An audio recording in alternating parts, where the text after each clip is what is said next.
एक बुजुर्ग सांसद अकेली रहती है 10 जनपद में। उनका इकलौता कुंवारा सांसद बेटा उनके साथ नहीं रहता, अलग रहता है 12 तुगलक रोड पर। एक विवाहित बेटी भी है, वह अपने पति और बच्चों के साथ रहती है 35 लोधी स्ट्रीट में। बेटी ना तो सांसद है और ना ही किसी राजनीतिक दल की पदाधिकारी, फिर भी सरकारी बंगले में रहती है। आखिर क्यों?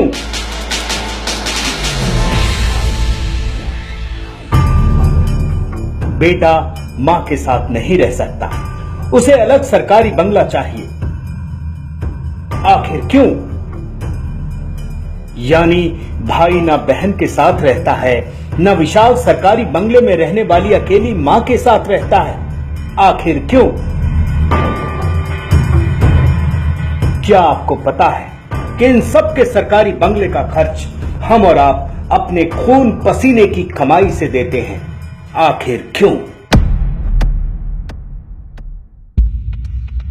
प्रियंका से शादी से पहले दामाद जी की कुल संपत्ति 50 लाख रुपया थी, जो 2012 में लगभग 11,000 करोड़ रुपए हो गई।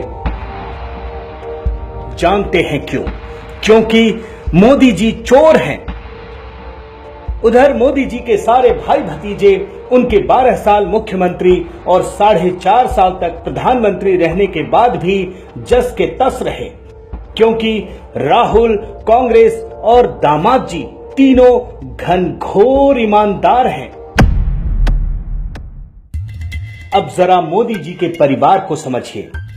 एक भाई सस्ते गल्ले की दुकान चलाता है, दूसरा भाई निजी कंपनी में फिटर के पद से रिटायर हुआ, तीसरा भाई वृद्धाश्रम चलाता है, चौथा भाई सरकारी कर्मचारी है, जिसके साथ उसके सामान्य से घर में प्रधानमंत्री की मां भी रहती है। एक चचेरा भाई अशोक मोदी तो ठेले पर पतंगे बेचता है। उनकी एक भाभी तो अपनी रोजी रोटी के लिए दूसरे के घर में बर्तन भी मांजती हैं।